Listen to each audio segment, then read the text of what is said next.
sleep, I'm gone. What an amazing time to be alive. What an amazing time to be an investor in this market. What an amazing time to initiate your stance as being a first generation millionaire. We got so many things to talk to you about tonight.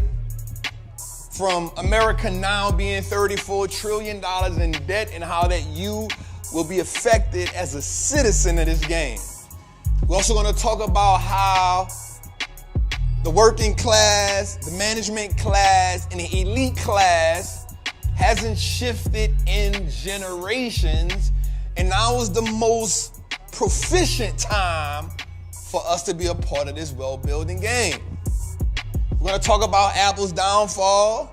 We're going to talk about companies that I like in the market, but most importantly, tonight is a night where we get you in place to build your portfolio, to construct that portfolio, to be an architect of your family's wealth blueprint tonight. The market will go through so many emotional cycles, and we don't need you being emotional with it. There's been a profound effect on us in this world. There's been a profound effect on our finances. There's been a profound effect when it comes to us building wealth in America. And I want us to take this serious tonight. I want us to put everything behind us that happened in 2023. I want you to focus on the things that you missed. I want you to focus right now on the things that's necessary for you to move forward. Tonight, I want you to plan. Tonight, I want you to position. Tonight, I want you to be able to identify when to take profits. And tonight, I want you to understand when it's time to pivot. That's right, plan, position, profit, pivot. Those are the things that are essential for us moving forward in 2024. We live in a time when so many people have opinions, and the truth often gets cannibalized by anger. The truth often gets cannibalized by what I think. But in the middle of all of that, there's wealth to be made. And so today I want you to take the first step at changing the dynamics of your family. Today, I want you to be the trailblazer, and I want you to identify yourself as such. When it comes to Trappin Tuesday, our goal is to help you build legacy. Our goal is to help you turn your last name into an asset.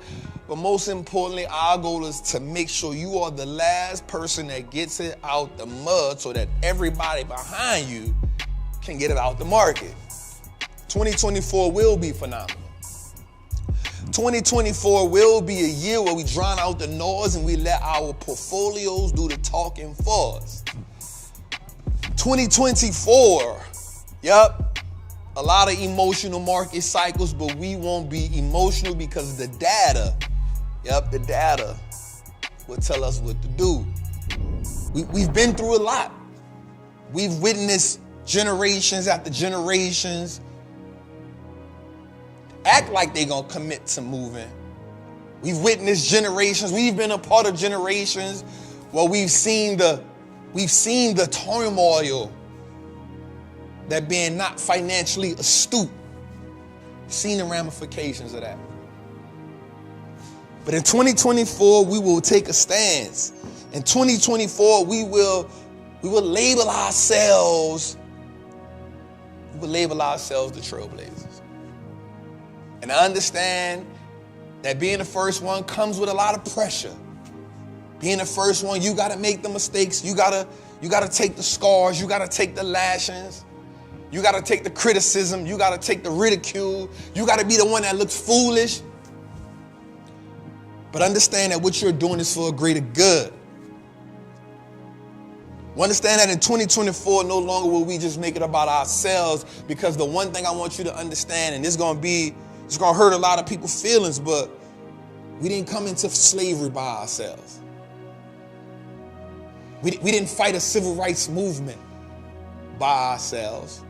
We didn't go through the different economic changes. We weren't considered a predominant, we weren't considered a predominant and permanent underclass by ourselves. So we can't come out of this by ourselves.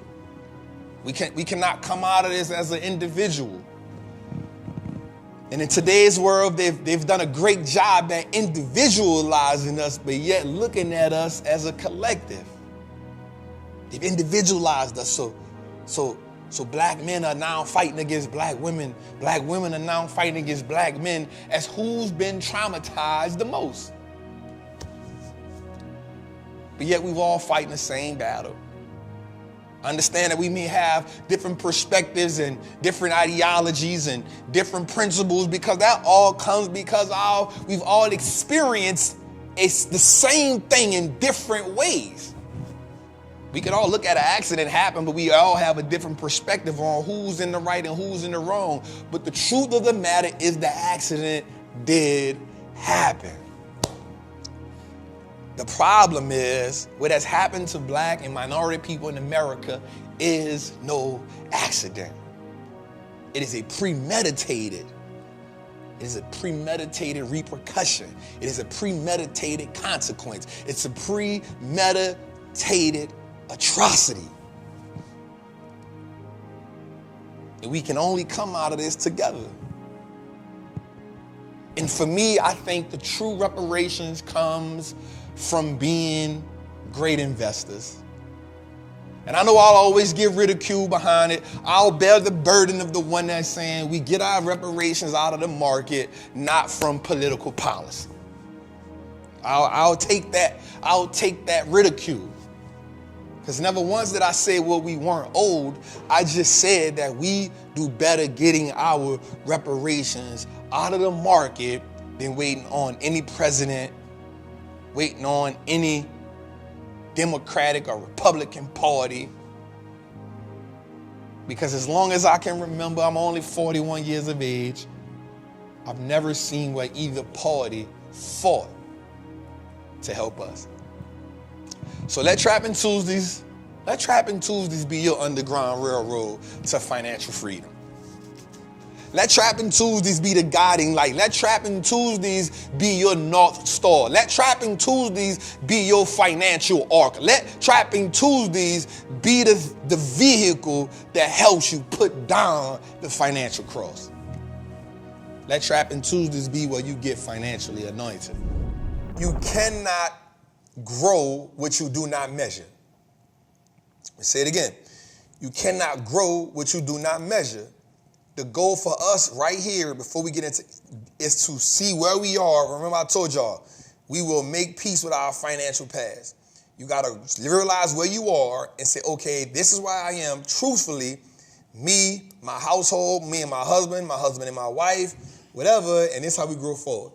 The first one is net negative. This is when you owe less than you own less than you owe via debt, via credit card, student loan, right? Negative. The next one is net zero. Net zero is you either own nothing at all or you owe as much as you own.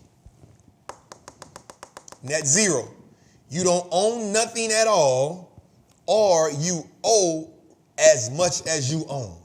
This is an interesting place right here because a lot of people don't own anything and they owe just with credit card debt, student loan debt. So it's hard for you to get ahead, right? So there's net negative and there's net zero. The fix to this isn't always just more money. The fix to these two are fixing our financial behaviors. Addressing the impulsive spending that we have. Addressing the bad emotions around money. Remember, we cannot fix what we do not measure. All right, let's go a little further. The first three are where most people live at. The working poor. The bills are covered, but income can't income. The bills are covered by income, but you can't afford no mishaps. You have under $1,000 in savings, no emergency fund, and no investments. This is what most people live at. Most people live here. This is what we call check to check. This is what most people call check to check, right? Where you gotta work, and if you miss any bill, if you miss any day of work, you are behind on your bills. You are one check away from being net zero. You are 30 days away from being net negative. Most people live and they go back and forward between these three phases.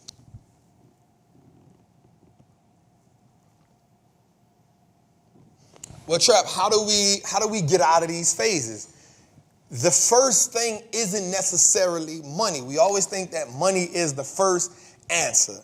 Money is a part of the answer, but the first thing is making peace with our financial past.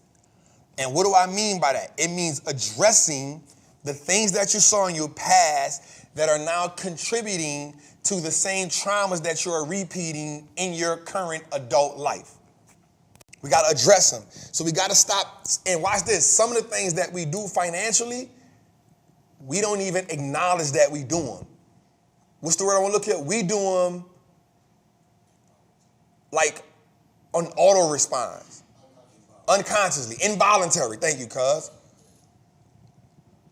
Right? We do them without even thinking. It's kind of like walking down the steps. Like you doing without even thinking. You just know them. And so one of the things we got to do now is, like, in order for us to even move to the next phase, which is security. In order to move to the next phase of security, like some of us got to work from the bottom, net zero. Net negative, net zero, working poor. That in itself may take a while because you got to work through the motions. It's like healing that financial trauma. You got to work through the emotions. You got to be, it's hard when you've been so used to doing things. Oh, I need a vacation. I'm about to go on a vacation. You don't deserve a vacation right now. It's not me being hard. This is being realistic. You don't deserve a vacation. Not that you don't deserve one because you need one. You don't deserve one because you're in a process of changing your financial future, right? So mindset, learning how to put a budget together. Learning, okay, let's pay this bill down first. What do? You pay down whatever got the most interest first. You pay that down. You knock those cards down, right? You stop spending money on the things you don't necessarily need to spend money on. I'm going to be honest with you. I'm not the person that says don't go get a second job. Only if you're going to use the second job or the side hustle to do what? Pay down the bills. Because watch this. This works two ways. As you're paying down bills, you're actually moving the needle toward profitability. Think of yourself as a company. Think of yourself as a company. Put a projection on yourself. Our projection is to be net zero by. Our projection is to be working poor by. Our projection is to be insecurity by. Our projection is to be, I'm going to get to the other ones by. Tell me if this is making sense to y'all. Tell me if this is making sense. We teaching right now. We had fun. Now it's time to lock in. I wish we still would have had 3,200 people in the chat right now because this is the part that made the most sense. I ain't mad. I knew this was going to be that. I'm going to teach this in a webinar, bro. I'm going to go deeper on this. The next one is security. This one, you got your income covers your bills and you have a little left over for emergency fund and savings. Two different things here. I truly believe that you need to have, if you haven't even started investing yet, my saying is invest more than you save more than you invest. But that's a phase you got to get to. So that emergency fund, that savings is important. Let's go a little further, Tootie. These are the two that very few people get to. I created this. These are the few that very few people get to. Financial independence. It's when your income covers your bills, you have a cash surplus, or you're net positive. Listen to the word I use, that net positive. You have an emergency fund, you have savings, and you have investments, but not enough to live off. This is my people that got a little savings, money in the savings.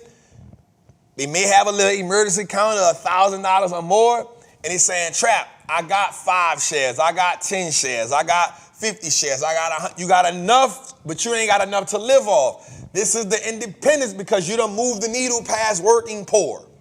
And the last one, but not least, is the financial freedom. This is the goal. This is the one we all want to get to. This is when your income covers your bills, you have a surplus, you're net positive, you have savings, which is now considered, watch the word I use here, liquidity or capital. We had a word change. We had a word change. And the reason why we had a word change is because now that savings isn't a savings because you got your investments. That emergency fund isn't the emergency fund because you got your investments. Now you have liquidity and capital to make the investments, and the investments you make now are working toward you funding your life. These are the things. Net zero. Net negative, net zero, working poor, financial independence, financially free. I need us to understand these are my 6 phases of wealth. And when we get here, now what I need you to do tonight, and that's why tonight was so dope, we labeled this episode Making Peace with Our Past, because we got to see where we are realistically. Trap, this is where I am. Yo, I'm really at working poor right now. Here's my financial balance sheet for my life. Here's my financial income statement for my life. Here's my cash flow statement. I am a company. I am the CEO. My husband is the COO. If you're the wife, however y'all go, you may be better with money than your husband. Your husband may be better with money than you.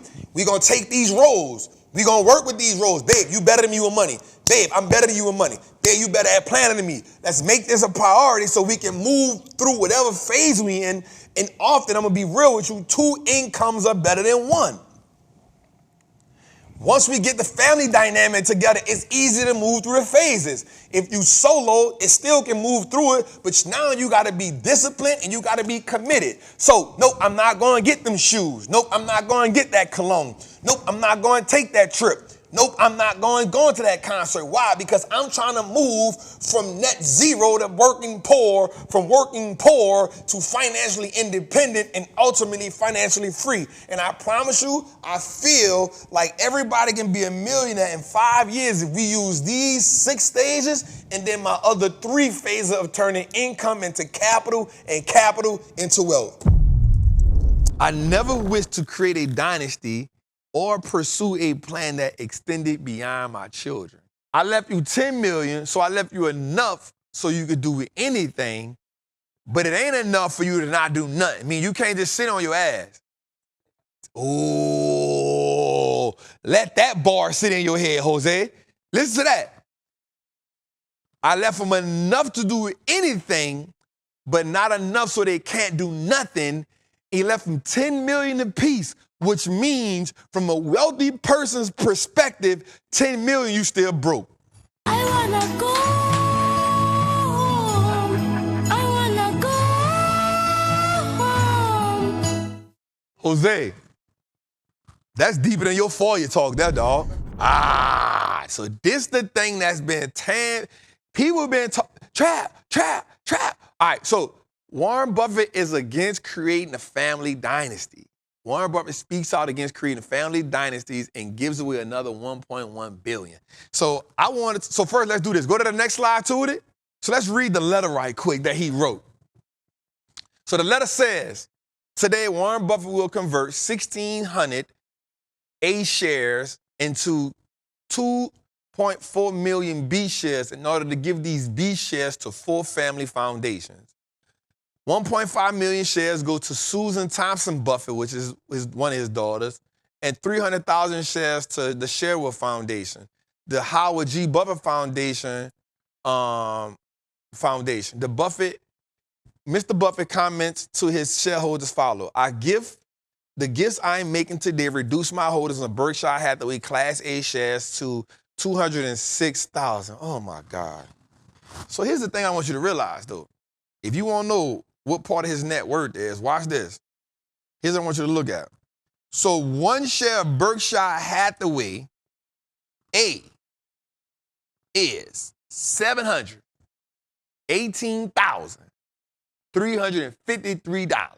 So right now he got 206,363 shares at $718,353. Now let me make that even worse for y'all.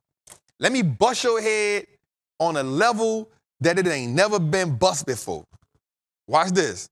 In 1980, Berkshire Hathaway IPO'd at $290. Hey, nigga. Hey, 1980. Now watch this though. It got lower than that. In 2004, before Susie, my first wife, died, and two of us owned 508,000 Class A shares for a decade. We had both thought that she would outlive me and subsequently distribute the vast majority of our large fortune. That was not to be. When Susie died, her estate was roughly $3 billion, with a 96% of this sum going to our foundation. Additionally, she left $10 million to each of our 3 children. That's cool. That's gangster. $3 billion because she donated the rest of it. I mean, I ain't mad at that. Mom passed away, leave me $10 million. Pop still alive. Come on. It's a win-win. These bequests reflect our belief that hugely wealthy parents should leave their kids enough so they can do anything, but not enough to do nothing. Wow, that's a bar. But watch this though. Now hear me though. But here's the thing though. Her $10 million apiece, but Pops is still living. All right, so watch this. Let's go a little, because we looking inside. We done pulled the hood up. All right, so watch this. Susie and I long encouraged our children in small philanthropic activities and had been pleased with their enthusiasm, diligence, and results. At her death, however, they were not ready to handle the staggering wealth that Berkshire shares had generated. Nevertheless, their philanthropic activities were dramatically increased by 2006, the lifetime pledge that I subsequently made and later expanded. The children have now more than justified our hopes, and upon that, will have full responsibility for gradually distributing all of my Berkshire holdings. These now account for 99.5% of my wealth. Damn. Meaning, so he made the pledge to give away 99% of his wealth and keep 1%. So question, what is 1% of 150 billion? So they get to keep 1.5 billion and break that down between 3, and he not even gone yet. At her death, however, they were not ready to handle the staggering wealth that Berkshire shares had generated. Father Time always wins, but he can be fickle. Indeed, unfair and even cruel, sometimes ending life at birth or sooner, therefore, while at other times waiting a century or so before paying a visit. Come on, Buffett. To date, I have been very lucky, but before long, he will get around to me. There is, however, a downside to my good fortune is avoiding his notice. The expected lifespan of my children has materially diminished since the 2006 pledge. They are now 71, 69, and 66. His children. So they ain't even gonna get the money. So he done put his grandchildren in position to get money. Instead of leaving his children an enormous inheritance, the 94-year-old investor has long pledged to give away 99% of his money. Buffett believes that family wealth dynasties could have a negative consequence, such as eroding personal growth and complicating relationships. Meanwhile, they also create societal uncertainties as it unforesees how future generations choose to distribute such wealth. I've never wished to create a dynasty or pursue a plan that extended beyond my children. I never wished to create a dynasty or pursue a plan that extended beyond my children. Buffett wrote a lengthy letter Monday. I know 3 well and trust them completely. Future generations are another matter. Who can foresee the priorities, intelligence, and fidelity of successive generations to deal with the distribution of extraordinary wealth amid what may be a far different philanthropic landscape? Damn. In so many words, man, F them grandchildren. That what he said. In so many words, that what he said. He said, I only know 3 that I can trust, which is the 3 I made. And I'm not looking to watch out for anything that come after them 3. That's a different kind of thinking, bruh. Yo, Buffett said, I don't know them kids. He said, all I know is 3. The one that come from my loins. I raised them. I installed what I got to install in them. Once they left my house, they got influenced. I don't know they partner like that. That is going to influence them children that come out his loins and the ones that come out of their loins. Y'all not about to eat off this. Oh, my God. That's a whole different type of. I ain't never looked at it like that. I'm not going to lie, bro. I'll probably be pissed off at my grandpa. Like, just imagine growing up as like Warren Buffett is your great-great-grandfather. You like, bro, we broke. Like, bro, you had 150 billion, family. Dog. That's it, from Buffett to Buffet.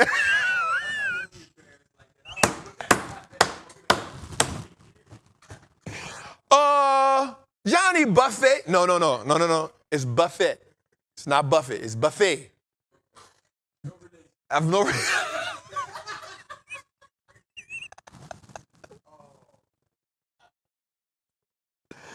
Oh my God! I'm of no relation. I totally disagree with that idea, and I'll give you an idea on why I disagree with that idea. I'm not Dave Ramsey. I'm gonna give it context. They said, Trap, I owe 10K in debt. I'm up 15K. Should I pay the full 10 and flip the 5K, or just pay half the debt and keep flipping the option money? So watch this. That mean he got into watch this. That mean, so he's 10K in debt. Watch this. He's 10K in debt, right? So that means he started playing the options game when he had debt. I'm all right with that. I'm perfectly okay with that, and here's why. Because if you use the 10 grand, to pay off the debt, now you don't got no money to pay the options game. You can use the money to play the options game and pay off the debt and still have principal left to stay in the options game. Yeah, so right now, let's say this, write this down. So right now, he is 10 grand in debt. Ask him how much did he initially start with to get into that play. Ask him how much did he start with. I'm telling you to ask him like he can't hear me. And your silly ass about to start typing. And look what he doing. He's so like he like to look. I was about to type that. Like the person can't hear. Like the man can't hear us, you hear me? Like he can't hear us saying it. He about to. That's my dog. That's my dog. Look, he just took the assignment and went. My dog took the assignment and went. That's what I'm talking about. Execute first, think later, baby. I like it. All right, so watch this. So is it 4K? That's the answer? Okay, watch this. So D, he said, I started with 4K. Now look at this. Think about this. In essence, he turned $4,000 into $15,000. Now, if he had used the $4,000 to pay the 10K, he still would owe $6,000 in debt. Which means now he got to come up with another $6 grand to pay off the 10 grand, and he's missing on plays that he could have been using to pay off the 10K. Are we making sense here? So we understand that logic. We say, let's lay that law out for the land. So I am not the person who feels like you, again, this is a Trap's perspective only. This is not law. This is not the golden rule. There's many different ways to skin a cat.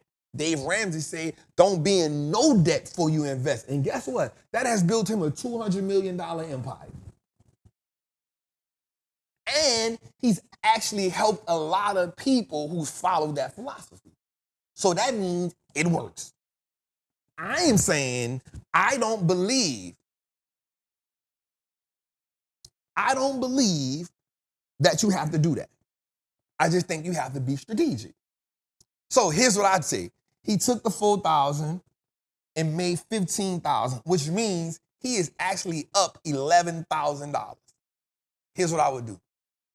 I would take the 4K from the 11K and put that on that. Because that's the initial 4K you started with. Initial 4K you started with. I wouldn't take half. Because that chops down the principal that you're going to have to make another play. I would take that 11K. So he got 15K in total, 11K profit. So people are going to say, what about the taxes? What about the taxes? You don't have to pay taxes right then and there. You pay taxes at the end of the year. We keep acting like we got to pay taxes right then and there. You pay taxes at the end of the year. And that's why you go to somebody and say, hey, once you start investing, here's the thing. Let me say this. This is a side note, Jose. Once you start playing this game, yeah, Trap, what it was 20% on the interest. That don't matter to me because you dealing with a machine that print money. You got to change your philosophy. You dealing with a machine that print money. You're not using earned income that you worked your job for. You're dealing with a machine that prints money at a high level. All you got to do is be diligent hands build wealth.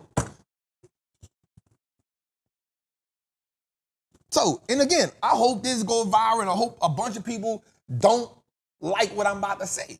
You know why? Because it's okay. It's okay.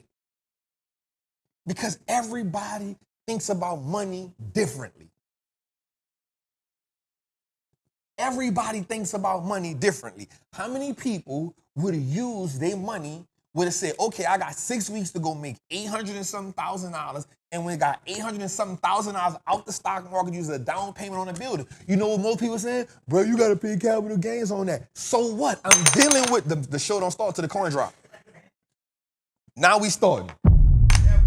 Guess what, though, Jose? Most people would have said, no, I'm not going to get $850 out the market because I got to pay capital gains on that. That's $200 and something thousand in capital gains. Guess what? I'm going to go get $1 million cash to put in the building, and the $1 million cash offsets the capital, what I took out the building, and then the building then becomes the depreciating asset for the next couple years. It's just how I'm playing a game from the perspective of I can always print money from the machine. I'm playing a game from that perspective. I'm not playing a game from the perspective of, man, I gotta pay taxes. So what? Go print some more money in the machine. Oh, man. My daughter just texted me. Baby, I love you. Leah Dior Howard. I love you, girl. I know you're a little under the weather. You got strep throat. Your mama told me today. Anything daddy can do, I got you. She just texted me and say, Daddy, I'm watching your show. Come on, man. Ain't nothing like the support of my baby, dog. That just means so much to me. I miss her. She was in New Orleans for like 2 weeks, dog. I was going crazy out here, bro, by myself, bro. I see you say my name on your show. Yes, baby. I said your name. Listen, the whole world know I love you, girl. The whole world know I love you, girl. The whole world know I love you, girl. My baby said, tell your trappers I love them. And she sent me the 2 heart out. Girl! You better not make your daddy up here cry. Hold up, my baby done sent me something, y'all. You know I gotta listen to her. I hope she don't say nothing crazy. Dad, I know. I seen you on the show. I'm watching you right now. Look, I'm about to show you. I can hear you.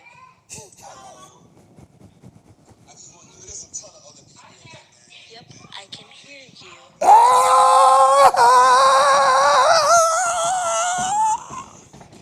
Jose! What she say? You could hear it? Everybody else can hear it. They can hear it? She said, Daddy, I just want you to know I can see the show. I can hear you. I love you. Say, bro. I love that little girl so much, bro. Everything I do, dog, everything, like I don't care what I be going through, I always keep her at the forefront of why I want to make $1 million in this market, why I want to trade for $1 million, why I want to, build a business out. Because I don't want to just give her cash, I want to give her tools, bro. And I want her to see her daddy in a high light, dog. I always want her to see her daddy in such a way, where she think like, man, my daddy like Superman. Like, I want her to see that. I'll never break her heart, dog, like ever. She'll break my heart before I break her heart. You know what I'm saying? And because I feel like I won't give her, like I don't want to just give her assets, I also want to give her information. Because generational wealth also consists of generational information, and information is the biggest asset. Because even if they decide to do something with the money that you don't agree with when you're not here, they still have the information to learn how to get whatever it is back. They got the information that she gonna have the information. One day she'll be a mother and she can teach her children. One day she'll be a wife and maybe she can teach her husband. Yo, my daddy taught me this. My daddy showed me this. This is what we need to do. Maybe she may be the person that gets somebody where she gotta navigate them, because there's women that can really teach men how to play the game. We just gotta put our pride and ego to the side to learn from it. I think that's been one of our mistakes as men. We haven't been willing to always just listen to the woman's perspective and her point of view, right? And I want her to be strong enough in there to know how to balance femininity and, nah, bro, we not going that way. We gonna go this way. We not gonna make the unnecessary mistakes. Maybe you didn't have a parent that built wealth. Maybe you didn't have a daddy that learned how to acquire assets and buy land and build a business, but I did, and because I did, I still want you to lead the family, but I'm gonna be such a great helpmate to you. You know what I'm saying? And so, bro, like that inspires me knowing that my daughter watching me, bro. You know why you gotta learn about money? Why? Because it's important. Also, one day, you will have to navigate life without me. And we need to make sure that no one takes advantage of you financially, right? Okay? Listen though, one of the most important things you can always do is give back. What you did yesterday? You gave a homeless person money. Come on. Come on. Put it in. Let the people see it. No, let's do our dab. You said let the people see it. Come on, all right, come on. We trapping. Let's go, baby. Let's go. Let's go. Let's go. All right, man, Jose, we got a lot to talk about this week, bro. Look, one of the biggest things they got to talk about today, though, Yeah. it's like Jose got a camera and a mic. No, how you get that? How you get that? How you get that? What you mean how I get that? Why that didn't get run past me? You know what I'm saying? That's about how I get that. How you? That's what we do. No. That's not what we do. That is not what we do. At what point did we feel like that was like? Hey, man, executive decision. We gotta make it happen. But you're not the executive. People thought I was a fat. But hold up. Hold on. Just make tacos. Let's go back. Let's go back for a second. You said executive decision. Cool. You're not an executive, dog. Right, but you're the executive and you said it before. I've never said I that. followed up. I've never said that. He know I got the notes, right? He must don't know I got I've never show me the notes where I said this is the week. week. To Italy, you was just happy off a birthday. Right. Talking about Amalfi Coast, I'm jumping off the cliff. Yeah. Jose, bet. Jose, what? Make sure you good with the mic and your camera. When? Show it to me. Nah, man. They need to start seeing me how we doing the dance. We gotta get the camera. We got the one, but we gotta get the other one. Nah, we gotta get we gotta get the camera. So wait, we gonna make this a priority, Jose. Priority. Yep. By the time I get back from Europe, this is a priority. Yep. We're gonna have the background cameras where Tootie can switch. I'm okay with the camera. Man, George, take that mic. George, executive decision. Swing the mic. Swing the mic. He can have the camera. George, swing the mic. There we go. I'm okay with the camera. I'm in my thing, and I'm like, wait, where that shot come from? That shot is, first of all, that's some shit you and Tootie talked about, because I didn't even know that camera came out of nowhere. Go ahead, give my dog the mic back, man. It's all good. I just don't understand. George, give Tootie his mic. I mean, give Jose his mic. Tootie, you fired, man, because you knew about that solo shot. Carson, you fired, bro. Somebody fire for giving Jose a camera and a mic all at once. That's too much. They love it. They said the show is officially next level. Oh, my God. Give my dog his mic, man. Give him his mic. Swing his mic to him, bro. Golly. We good. And August 2nd, make it official 2 years, bro. 2 years? For the show. Official. Damn. Oh, man. Yeah, August 2nd was the pilot episode. Was the pilot. August 9th was the official first one. 2 years, bro. You feel every bit of that, too. You've been talking a lot. Y'all, Jose done snuck this damn mic on me, y'all. This nigga done snuck this mic on me. I ain't feeling that shit. Yo, this man done snuck a whole mic and a camera on me. Yo, like I was in my thing. I was like, well, where that shot came from? Wow. And you was in your rant too. It's like, yo. Yo, and he got a cool ass camera. Where that camera at? It's over there. Hold on. What the fuck is Yo.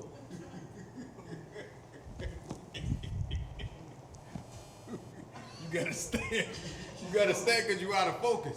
Where my focus You at? gotta stand right here. Get right there at the computer. Because you know I'm talking to the chat.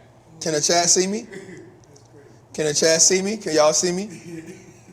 Wow. That's crazy. Damn. So this is what Jose be doing. Oh, that's cold-blooded. Robinhood is not designed for you to really build wealth. It's designed for you to gamble. And I'm saying this, I don't care. Like, Robinhood is not designed for you to actively play the game from a wealth building perspective. It's designed for you to play the game as a gambler. It's designed for you to play the game as a gambler. You know why? Because they understand that the average person that is on their platform is new to the game. And so what happens is when they simplify the game, the way they simplify the game, it's almost like a video game. They want you to make fast decisions without the right data. Even though they're adding some data to it, they know you're going to overlook most of it.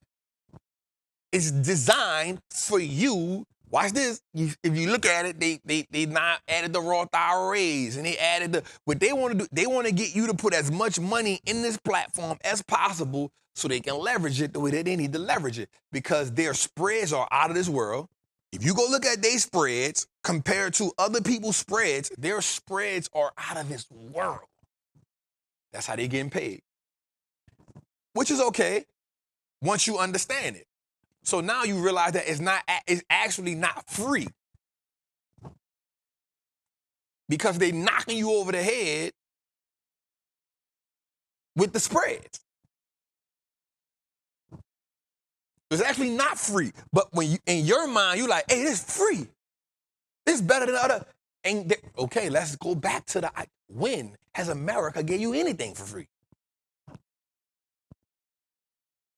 But remember, it's the word usage and verbiage is what manipulates the new users. Okay, so they're adding this idea of, because all they want to do is capitalize on you gambling. They want to capitalize on you gambling. All right, let's go back to the first one, Tootie. All right, so right now, again, this is not me being biased. This is not my data. I'm just reporting information to you, right? It ain't none of that for me, right? What based on this site, which is the site that is used, people are using to invest on how the market turns out. They got Trump up right now with a 62% chance of winning, and they got Kamala with a 38% chance of winning. Now, this is just based on their site. This is based on their site. This is based on their data. Somebody said, I was wondering about them spreads. They are a bit crazy. I'm telling you, if you compare their spreads to others, you'd be like, whoa, this is crazy. Based on this data, and here's the states, Texas, Louisiana. Remember I talked to y'all about them states right there. I talked to y'all about them before a while back. So this is what this projection is. I'm not saying it's right. I'm not saying it's wrong. I'm just saying that based on their data, you know, they always get, it's like kind of like football, and when you make a pick, hey, this person has the chance to win it, whatever. That's it. So here's what I wrote. I also wrote down something too, man. So I told my Trappers Anonymous community, and I told my Patreon community that I want you all to be cautious chasing that Donald Trump media stock. The stock is soaring, it's going crazy, but it's super, super volatile. It can be up crazy today and down like crazy, crazy tomorrow. The stock has like a $10 billion valuation. I want to say Trump has about $5 billion of his net worth attached to it. He has about $5 billion of his net worth attached to it. I just want you to be mindful of that. I can't tell y'all, you know, I can't tell you not to buy a stock. I can't tell you to buy a stock. All I'm telling you is be careful. Me personally, I don't want to have nothing to do with it. I'm not doing nothing with it. I'll look at it. For the people that make a whole bunch of money off it, man, salute. For the people that lose a bunch of money on it, you learn a lesson. For the people that stay on the sideline, we'll make some money elsewhere. And so in essence, now the freedom becomes frightening. Let me give you another idea. We're not even gonna go to the Bible right here. Think about people who work their jobs. Every day they complain about, I wanna leave this job. Now, I'm not even a person to say, you know me, I'm the person to tell you stay on the job. I'm not that person in the space to say leave your job. I'm the one to be like, no, stay on the job. Stay on the job. But think about this. People will complain about the job that they don't like. They will work on something that they're not really passionate about, but something that they feel like is an escape from the job. They will work on it through vengeance of leaving a job. Then we're presented with the opportunity to leave the job, they'll quit the thing. A person will work on something for so long through vengeance, like, yo, I'm gonna use this to leave the job. But when presented with the opportunity to leave the job, they'll quit the thing that gives them freedom and anchor themselves back to the job. Because freedom can be frightening. Okay, let's go a little further. Let's think a little further. Let's talk about, and I don't mean this in no disrespect. Let's think about our ancestors who were enslaved. Even when they were free, when they got freed, but they got nothing in return. They got nothing for their freedom, meaning there was no compensation.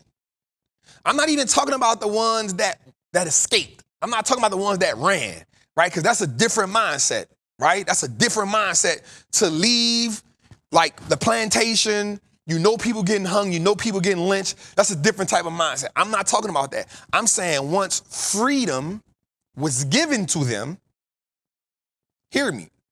And again, it's no disrespect. We're talking about mindset here. When freedom was given to them, they were given freedom with nothing. With nothing. Some people said, bet, I'm gone. I don't care what is, by law, you're not supposed to hang me. By law, you're not supposed to do, just by law, I'm supposed to be free. So I'm leaving this plantation. But some people said, because I don't care if I'm free or not, because I don't know what's out there, I'd rather stay here. And I'm not judging, because I can't never put myself in that situation. What I'm saying is you can tell that, and again, I'm not even talking about the people that escaped. I'm not talking about the people that ran away from the plantation. I'm not talking about that. That's a different mindset. Harriet Tubman's mindset, Nat Turner's mindset, that's a different mindset. We know everybody don't got that. Understand that. I'm saying once it was like, yo, freedom, we're free. By law, this is no longer a thing.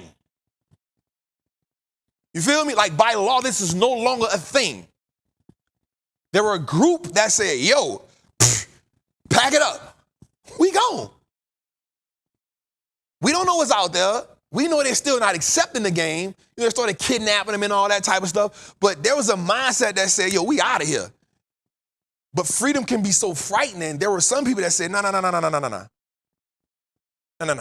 We going out there to nothing. I'd rather stay right here. But watch this. I was one of those people. But that's different. I'm going to tell you why that's different. Because you are so consumed with a thought. That's not even about freedom being frightening. That's about accepting an idea of yourself and not valuing what your freedom and you really are. So that's a different concept we playing with right there, Jose. Because even I used to say, yo, I got another 10 in me. I'm 16. I get home and I'm 25. So I could do another 10. I could do another 10, 15. I can be 40. That wasn't about being afraid of freedom. That was accepting a reality that I had been programmed to. See, now we're talking about programming. Programming is a whole different caliber. When you coming from where we come from, you don't know the battles you got to fight in order to just to understand your value in the world. That's what, like, I didn't understand my value in the world. The men around me that came up in the hood, black or white or Spanish, because I grew around them all in my neighborhood, we didn't understand our value in the world. We didn't understand what we represented. And especially if you're in New Orleans, you didn't see like greatness. You didn't see success. You saw murder, you saw death, you saw crime, and you saw struggle. Everywhere you went. Think about this, the interstate of New Orleans, from the time you get in New Orleans to the time you get right outside of New Orleans, every exit off the interstate leads to a hood. Like, you know, you get off the interstate here, you go to Buckhead. You get off the interstate here, you go to Marietta. Like every exit in New Orleans, you're going in the hood. Even the areas that's supposed to be good, the hood is right on the next corner. So every exit in New Orleans, from the time you come to Canal Boulevard, it's the only one exit, is Canal Boulevard. But everything after that, from there all the way to the West Bank, puts you right in the hood. So all you see is hood. What's up, Trap? What's up to the squad?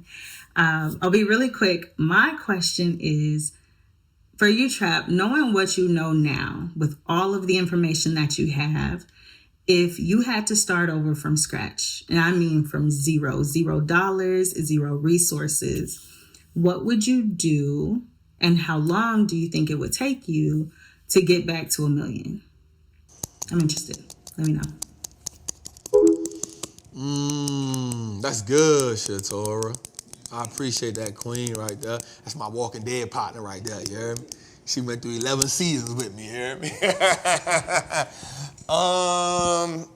So y'all know I have, I feel like anybody could be a millionaire in 5 to 7 years. I truly believe that with the market.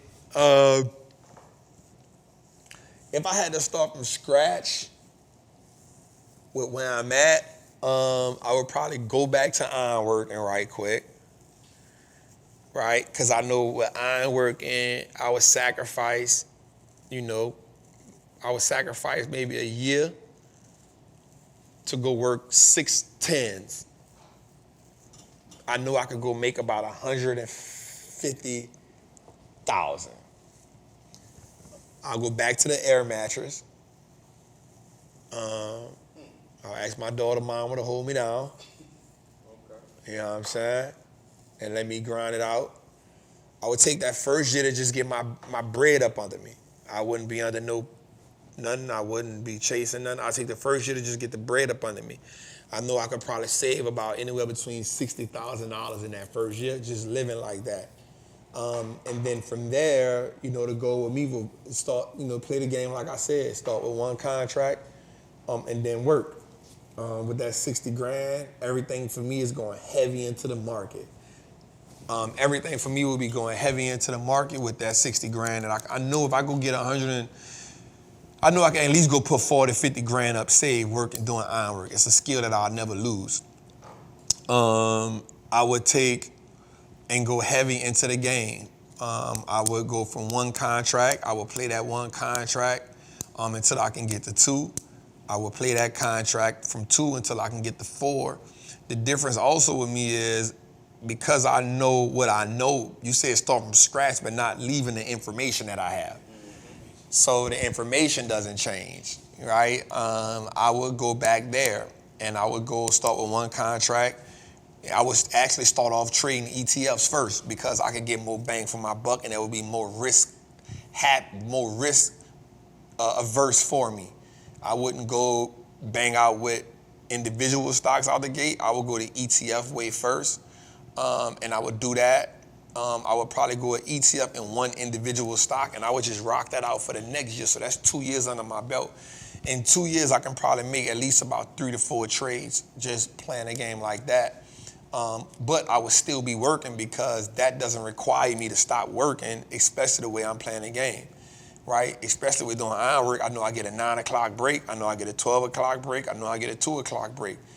I'm making a play in one of them breaks for sure. You know what I'm saying? The information doesn't change. And I would just play that. I would play that ironwork for a year, year and a half. I would work that. And if I had to go longer than a year and a half, I would keep using that until I was able to get myself up to 5 to 10 contracts. Once I got to 5 to 10 contracts, I know one thing. It's a game changer for me because now I'm printing money at a rapid pace.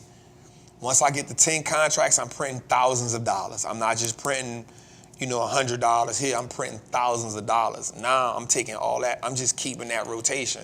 I'm sleeping on the air mattress. I'm still doing ironwork. I'm tripping. Once I get a year and a half in, once I can get to 10 contracts, I'll stop doing ironwork. And the reason why I stopped doing ironwork because I'll also have some money liquid to the side. From there, I'll build out a business. You know what I'm saying? Because I still know what I know.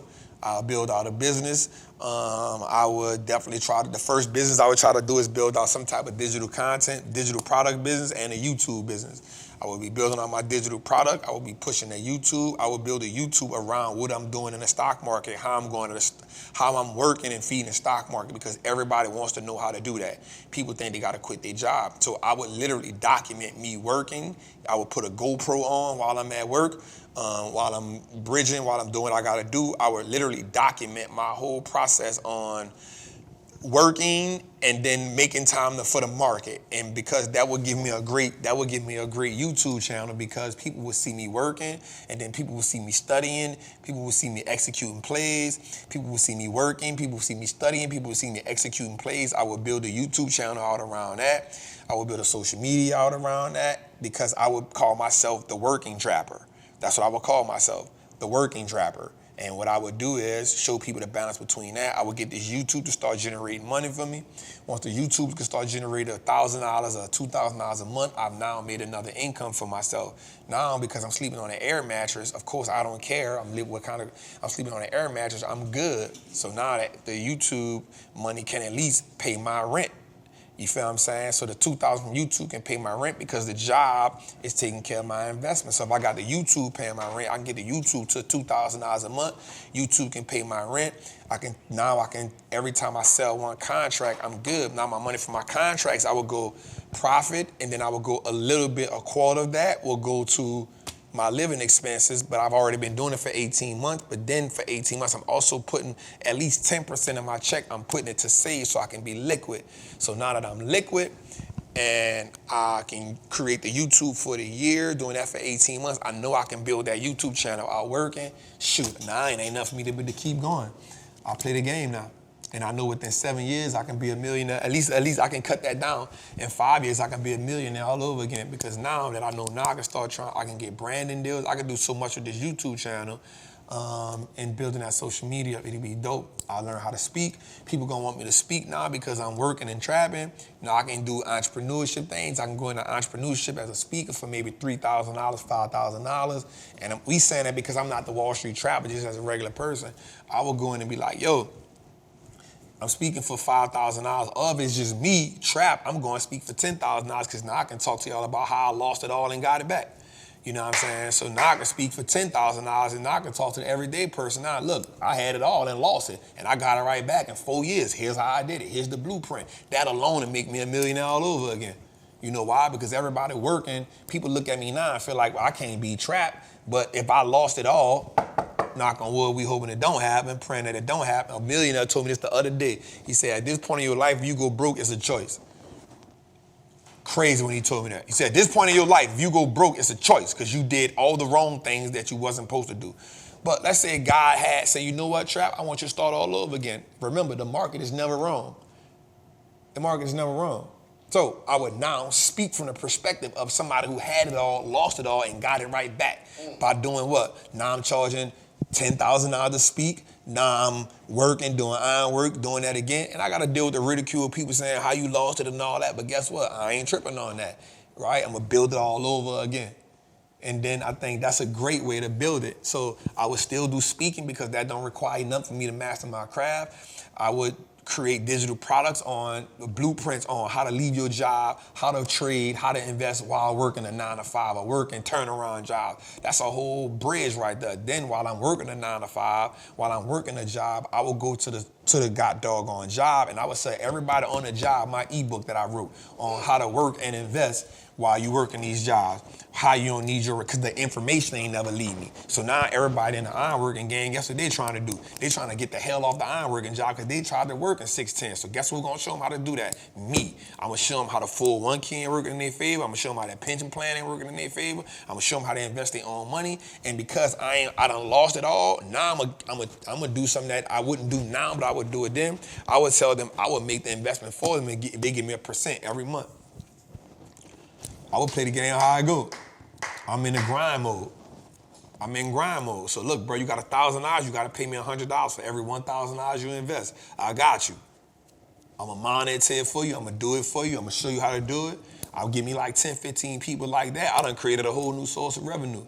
Guess what? Because I don't got to have it on paper, they can't, sue me or nothing like that. They don't know what they doing. You know what I'm saying? So I would use that to my advantage. Remember, I'm going to just keep it 100 with you. But somebody know what they doing, you got the information to teach them something right. If I'm on a job with them, I'm about to hit them. Hey, bro, for every $1,000 you invest, give me $100. I'm going to structure that whole portfolio for you. And every 6 months, you give me another, every 6 months, boom, boom. I'm going to charge you a fee to look at the portfolio for you. And guess what? I guarantee you I'm going to outperform that god doggone 401k thing you got. And once I get 2 of them under my belt, that's going to speed the process up a little bit more because everybody on the job going to be like, bro, you the one helping dudes with their portfolio? You the one helping dudes with their portfolio? I sure am. I sure the hell am. So every $1,000 they invest, I want 100. I can't say I can't do it now because of who I am, but if I had to start all over again, that's a quick, especially once I get a couple people to do it, done deal. Then if I show them people how to play the options game too, I got the information and I show them what I'm doing, bruh, take a part of your check, do this. All right, you want me to do this for you too? Guess what? For every $1,000, for every 100, for every 10% or something you get, I want a percentage of the profit coming straight out your check. We gonna sign. I mean, you can't lose. I got the information. You said I had to start from scratch, but you ain't never said the information was gone. You ain't do a Men in Black. You ain't do a Men in Black. I forgot what the hell I know. You know what I'm saying? So I'm confident that, and I wouldn't have no pride on going back to work. I'm gonna put my pride to the side because I got a daughter I gotta feed. So I'm gonna go sleep on an air mattress. I'm gonna sell everything. Jewelry gotta go. You know what I'm saying? Gotta go. Which I don't got that much, but I got 2 Rolexes, I got a chain. That's easy gonna put me over. That's gonna put me close to half. You know what I'm saying? That's gonna put me close. Both the Rollies 80 a piece. The chain was 80. That's quarter. I'm good. That's a quarter. I'm good. I'm back in the game.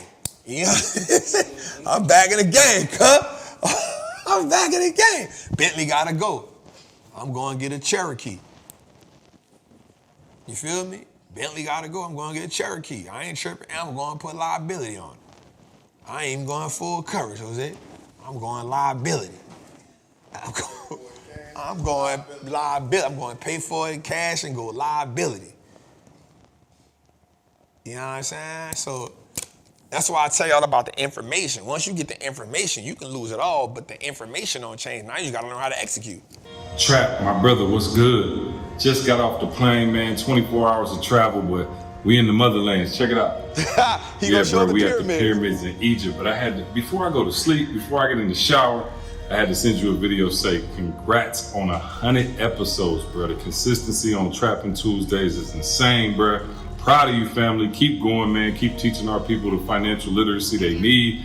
Also, man, I heard you had a birthday coming up, you know what I'm saying? Shout out to them big dogs in their 40s. You know what I'm saying? Happy birthday, my brother. Love you, fam. Let's get it, bro. My dog. Milestone alert is the 100th episode. Happy 100th episode, Trap. Listen, we've been watching. We love you.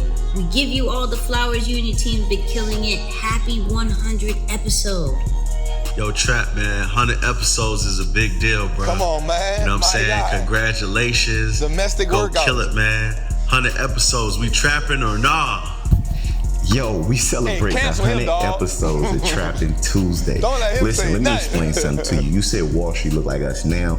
Nah, Wallstreet's gonna look like us forever because of the work My that you brother. put in, because of the leadership that you're showing My and brother. exemplifying to our community, not only for yourself, your family, but for everybody else that's watching and tuned in. Brother, we salute you, we appreciate you, and understand something, it ain't the 100th episode that's impressive. I'm talking about, it's the Wired for Wealth episodes when you making pivots and you learning how to change and to make the show as impactful as it has been, to continuously grow and add value to everybody that needs you and everybody that needs you to continuously grow their wealth and take it to the next level. Listen, that's what make Wallstreet look like us now and make Wallstreet look like us forever. My Big brother. Trap. Salute, my brother. 100 episodes. And also, happy birthday, man. My dog. Salute, bro.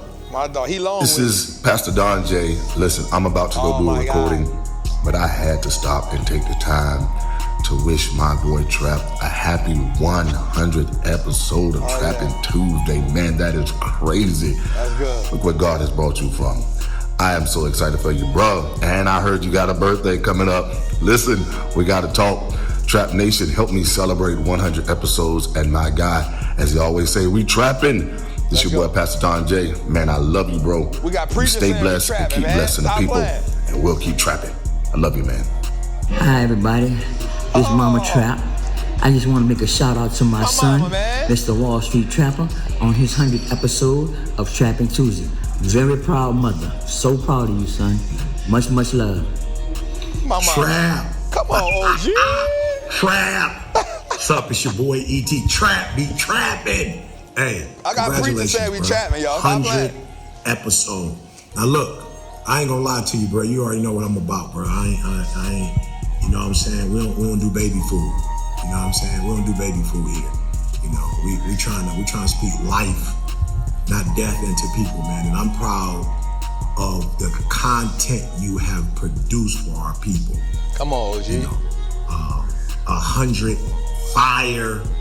Oh, freedom. Some freedom stuff that our ancestors would be proud of, bro. So congratulations. And yeah, I know you got a birthday right around the corner. Congratulations, man. I am, you know the work that I do, bro. I've seen a lot of young men in your circumstance, you know, who have been blessed with a second opportunity, and they didn't take advantage of it, bro. And God is proud of you. The Creator is proud of you. You know, the ancestors are proud of you, man. I'm proud of you. The streets are proud of you, bro. Come on. You're not pushing poison. You're pushing life. That's a And fact. you're showing us the ropes and showing us the ways. And I've learned from you. There's so many of y'all out here, man. So many of y'all out here, bro. You hang with a lot of them. A lot of y'all out here, man, creating content that is life changing, bro. So, yeah, from the OG, from, as you call me, OG.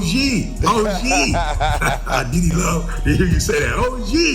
So from the OG, man, proud of you. Keep doing your thing, and may God continue to give you many more years, and may He touch the work that you're doing as you free the people financially and you free them mentally and emotionally, man. Love He you, a bro. pastor for sure. Trap, my brother, what's good? Oh man, that's good. That's good. The crazy part is my team acting like I did 100 episodes, like they wasn't right here with me doing 100 episodes. Like we did this together. It wasn't about me doing 100 episodes, bro. It was about us building. It was about us growing. So I can't take like credit for that by myself because I ain't touched one camera. I wouldn't know what to do if I got behind it. Yeah, kind of like me trying to use an Android, bro. That would not work for me.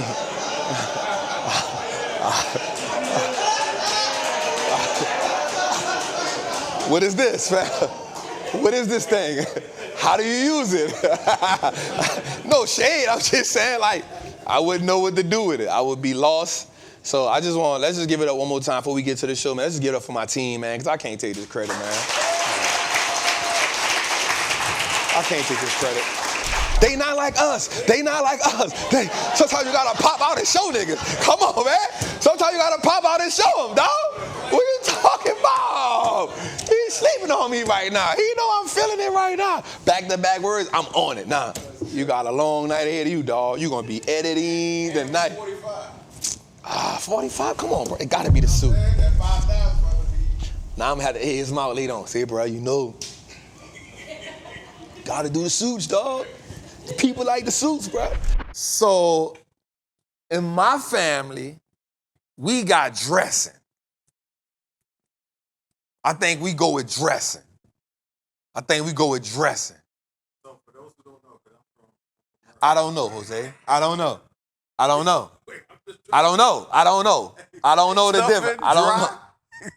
And dressing is a little wet. Dressing is like, give me the side of that dressing. The dressing got the gravy in it, right? In it? No? For y'all who just watching, this is my head of production. His name is Jose, right? And from time to time, we gotta mute his mic because he say stuff like that. Like, dude, the dressing got gravy in it. No, Jose. One of them got gravy. I know. No, But you can put the gravy on top. It don't be in it, Jose. How you gonna cook the stuffing? It's cooked before. But how you put gravy in it? You inject it with a needle? I just need to know what's the difference. Stuffing is stuffing. Dressing is dressing. I don't know. But I know there's a difference. Okay. So in the chat, they gotta tell us the difference. I know this. Here's what I know. Chat. I know we got dressing. What we use, George? Dressing. We go with dressing. I go with dressing. We go with dressing. Just don't know what it is. From scratch. Okay. My people from the country. All I know, though, real talk, is that, and I said this about 2 days ago, potato salad is not for Thanksgiving. It's for cookouts.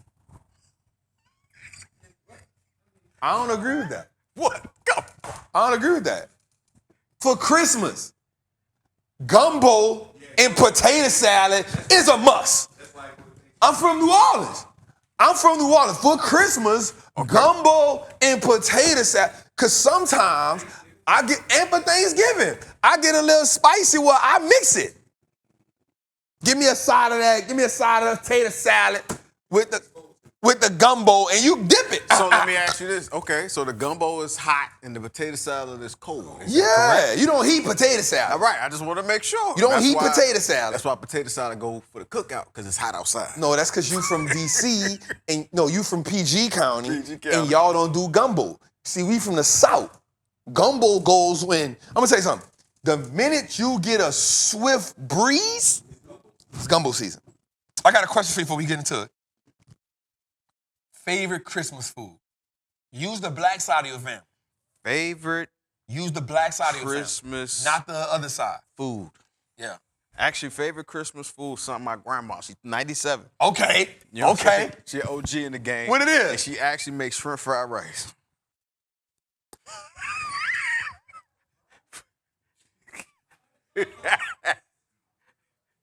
She make it for Christmas and Thanksgiving, bro. Yep. Every time. But it ain't like the Chinese or the Asian joint. It's like the black shrimp fried rice. It's more fried than shrimp. It's more what? It's more fried. Actually, it's more fried than rice. Ed, I'm appreciative. Shout out so to much. Grandma. Ash, I'm gonna Grandma pray for Katie, we love you out here. I'm gonna pray for you. I'm gonna pray for Grandma. you. But see, you deep Atlanta, right? So I know. It ain't. Yeah. What's your favorite? You better say some gumbo. Not only have we been on this mission to help our audience and just the world, not just build wealth, but accumulate assets to change the narrative of their financial legacies, to help them make the exodus from poverty to middle class, to upper class, to generational wealth. Like, not only have we have been in the trenches with our people, empowering them financially, we've also made sacrifices with them. And so one of the things I want to talk about tonight is God and money. Yeah. And I know that's a financial show, right? But we like this to be a real life show. And so I realized I want to really say this, that God did not put us here to be broke. He told us be fruitful, multiply, but Jose, he also told us to have dominion. Right? He told us to have dominion, Jose. So that means we not just here to be stewards, we are here to also be achievers. We are here to steward money, steward the land, but he also told us to possess. And so when you take possession of something, Jose, that means you are actually doing what's necessary to take hold of what is rightfully yours.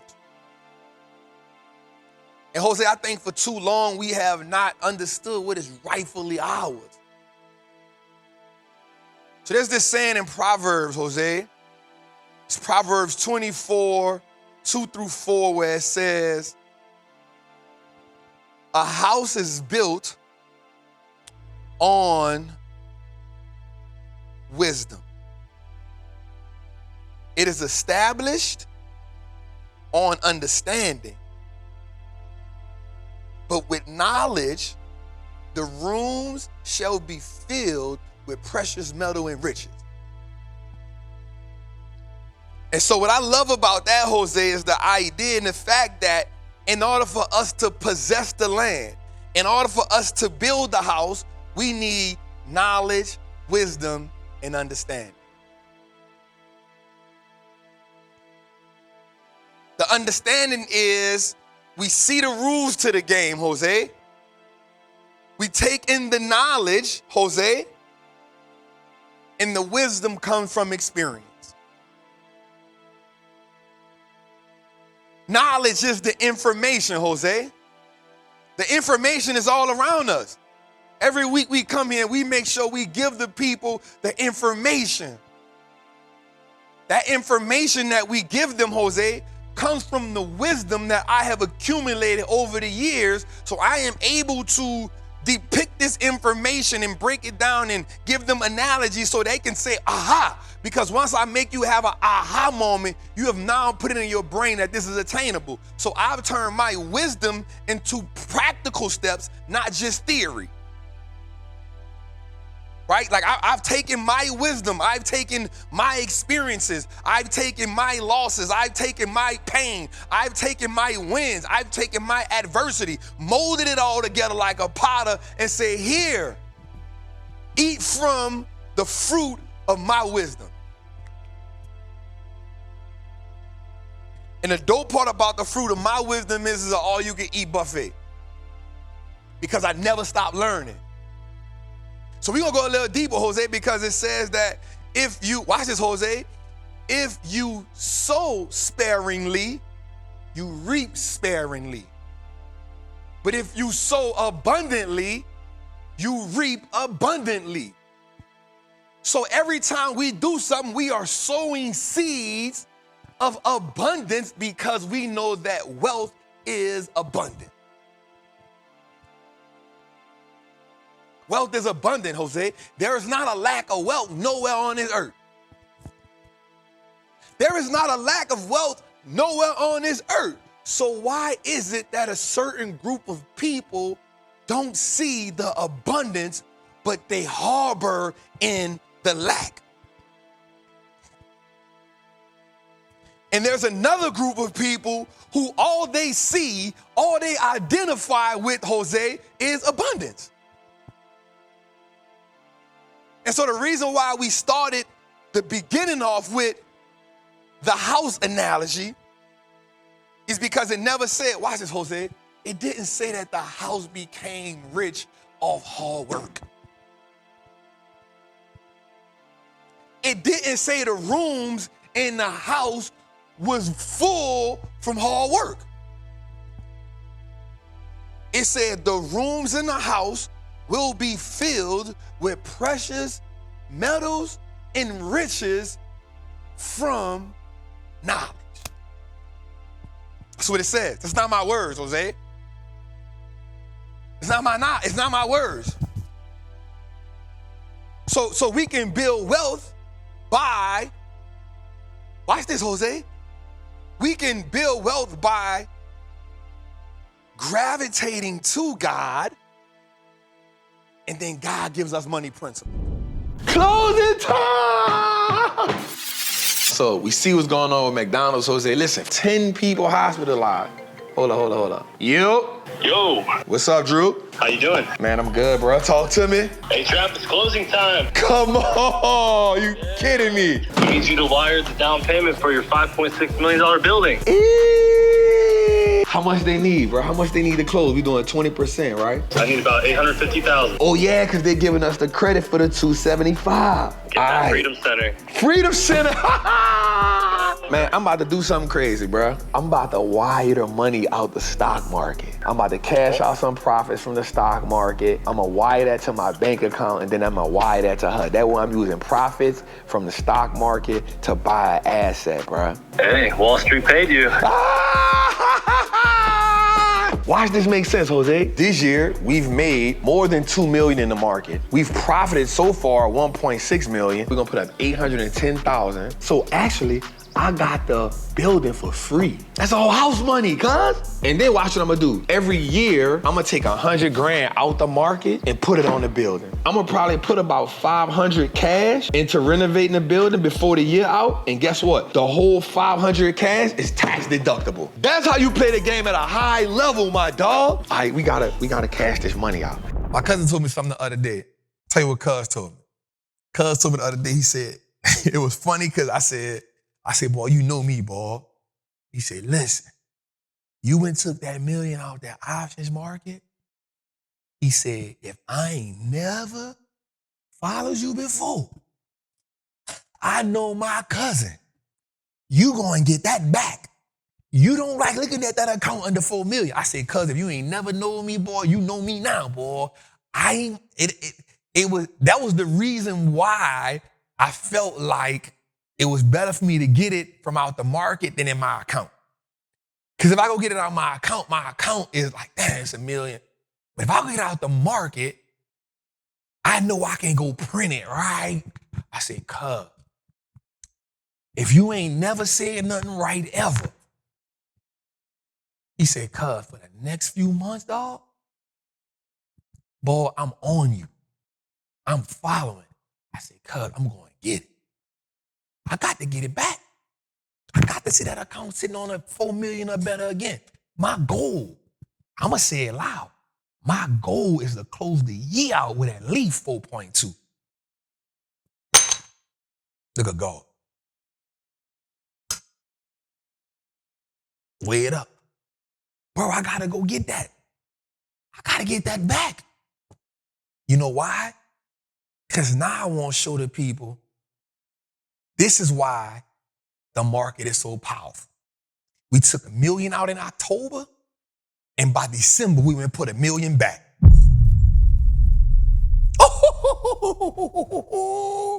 That's insane work right there. That's insane work right there. Woo! In October, we went and took $1 million out. By December, we put it back without putting no more money in it. That's the part. Without putting a dime in it. Hey, bro, like, I really want us to understand, like, how life-changing this be, yo. I be praying for y'all. I be praying for y'all, bro. I be praying for y'all in a way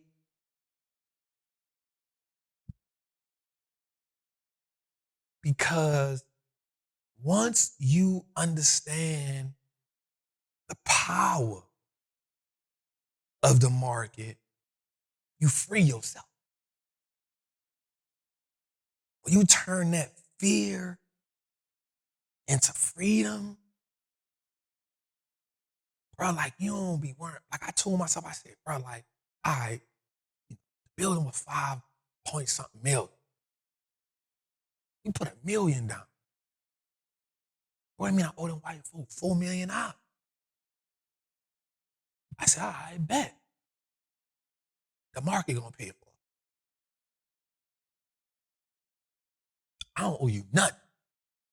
The market owe you $4 million. I just gotta go get it. Not $1. I don't owe you nothing. The market gonna pay for it. I told myself that, bro. This don't be no marketing plan. It don't be no doing it for the, I do this in real life. I don't care what people, I do this in real life. We created that options masterclass because I said, bro, this is why I be saying, like, bro, this class, I told him 500 this. I said, bro, this is not a class you can go get on YouTube, dog. I don't follow nothing nobody else do. And the reason why I don't follow, and I salute everybody that play the game, but the reason why I don't follow nothing that they do is because I really learned this on my own, because when I tried to learn from people that was already doing options, I'm like, bro, that shit is confusing to me. God built me to learn a different way. And it's not saying what they doing ain't right. It just wasn't like clicking in my brain. It just wasn't clicking to me. It's not saying that what they doing wasn't right. It just wasn't clicking to me. So when people would ask me, I'm like, bro, like, I don't know all the Greeks, bro. I just understand beta and I understand delta. I don't understand gamma, and that don't apply to the way we play the game. No, I just don't do leaps. I'm doing 6 months, 4 months, 6 months. 2 of the plays we put in night today, they 5-month plays. They 5-month plays. I go to the formula, boom, boom, boom, boom, boom, bet. The 2 plays we put in today are 5-month plays. They not 8-month plays. They not 10-month plays. They 5-month plays. That's not considered a leap option. So don't try to box me in and say, oh, Trap, you just buy these plays and you put a year time on them. If you're on a Patreon, you know for a fact, during the last 2 years, I may have only put 3 or 4 1-year plays in. Bro, so when I be like, bro, I really be praying for us, it's not for my own. It's because I understand, bro, like, once we can get the money out the way, we can deal with the other stuff. Because for us, bro, and even though God don't want it to be like this, but once we get the other stuff, the money out the way, we can really focus. That's why I say God and money. Once we get the money out the way, you feel like once you get the money, you can focus on the stuff, you can work on the healing. That's why I say it all the time, like, bro, like, once I got rid of the money problem, because I understood how dominant the money problem was, I can't even pray right when my money was messed up. And it ain't by design. I just couldn't pray right. God, help me get the money.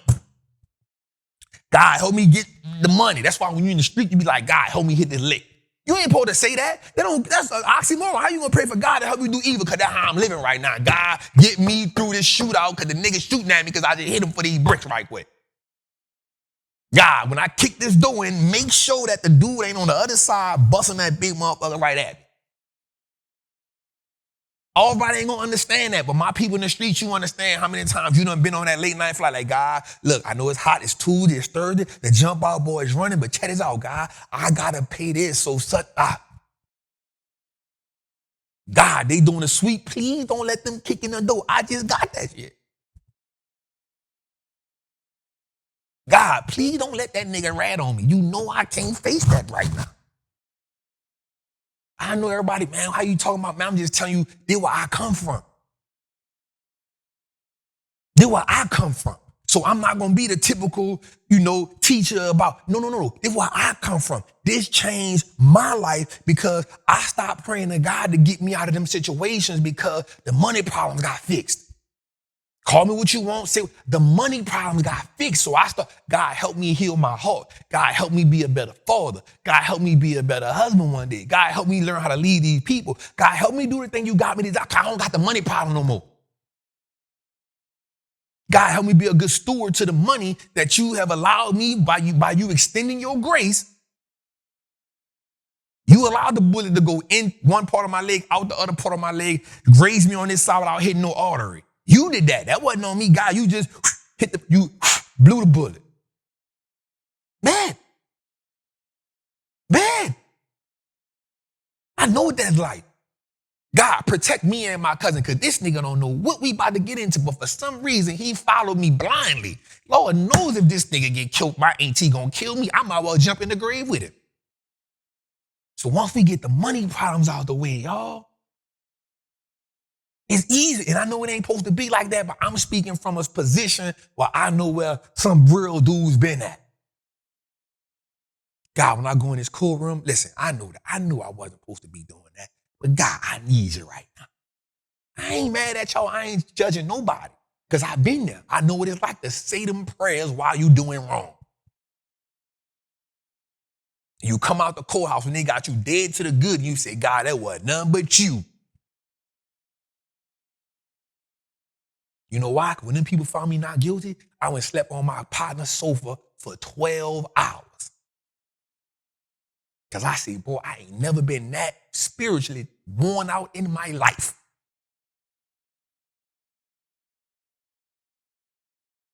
So, bro, like, I really be praying for us. Because I know for a fact, once that single mother stopped having to work 2 jobs and she realized she can get that money out the market, she changed her whole life. She can stop using her body to help supplement her income and she can use the market. I know once that father understands that he can make money out the market, he can get the streets up. He ain't got to risk his life and his freedom no more because he got the power to know I can get it out the market. He ain't got to jeopardize time with his daughter. He ain't got to jeopardize time with his sons. He ain't got to jeopardize asking his wife to use whatever she got to help him bond out of jail. I understand that once we can understand how to use the market to get our freedom, we can stop positioning ourselves for poverty.